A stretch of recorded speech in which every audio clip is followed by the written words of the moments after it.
Et c'est parti pour la notion de combinaison linéaire. Alors, en quoi consiste une combinaison linéaire de vecteurs? Eh bien, à partir de deux vecteurs donnés, il est possible à l'aide de l'addition et de la multiplication par un réel d'engendrer d'autres vecteurs. Ces vecteurs que l'on engendre, c'est ce qu'on appelle des combinaisons linéaires. Donc j'ai besoin de deux vecteurs. Prenons les vecteurs U et V de l'ensemble des vecteurs, l'ensemble grand V des vecteurs. Et créons le vecteur W comme combinaison linéaire de ces deux vecteurs U et V.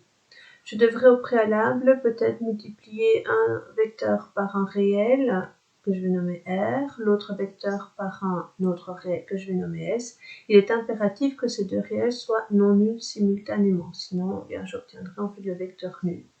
Eh bien, le vecteur W sera appelé combinaison linéaire des vecteurs U et V si le vecteur W résulte de la somme de deux vecteurs RU et SV, U étant multiplié par R et V étant multiplié par S.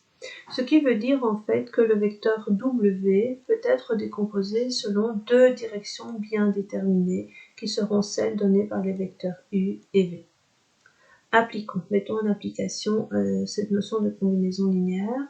Je vous propose d'écrire le vecteur W ci-dessous comme combinaison linéaire des vecteurs U et V. Alors, par la remarque qui est reprise ici, le vecteur W doit être décomposé suivant deux vecteurs dont la direction est donnée par les vecteurs que j'impose, les vecteurs U et V. Alors, identifions le vecteur U, il est ici, je reprends en rouge, il a une direction bien particulière, correspond à la diagonale d'un rectangle de 2 carrés de haut, et donc je vais devoir respecter cette direction. Le vecteur V est ci-dessous, dont la direction est bien précise également.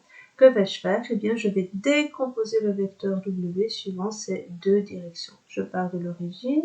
Je vais tout d'abord, par exemple, appliquer le vecteur V. Je respecte sa direction. Et puis, je vais, à partir de l'extrémité, représenter plutôt la direction du vecteur U. Ce qui me permet ainsi de dessiner deux vecteurs. Un en vert, respectant la direction du vecteur V, un en rouge, respectant la direction du vecteur U.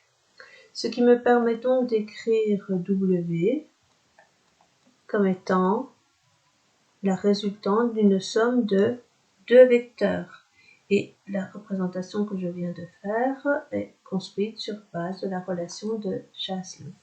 Le premier vecteur et le vecteur vert. Ce vecteur vert a la même direction que le vecteur V, donc je peux utiliser le vecteur V comme nom pour écrire mon vecteur vert ici. Il a le même sens que le vecteur V, mais si je regarde au niveau de la norme, il est 3 fois plus grand, et donc je dois multiplier le vecteur V par 3 pour obtenir ce vecteur vert ici. Il me reste à à comparer ce vecteur rouge par rapport au vecteur U.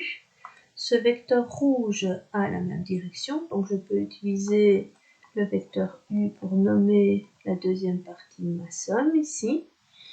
A le même sens, mais la norme, on voit très bien que c'est 2 fois plus grand. Et donc je vais devoir multiplier le vecteur U par 2 pour obtenir ce vecteur rouge complet. Et donc, je viens d'écrire le vecteur W comme une combinaison linéaire des vecteurs U et V. Impossible. Avez-vous compris? Je vous invite donc à aller aux exercices 19 et 20 de votre syllabus d'exercice. Et à tout de suite pour la correction.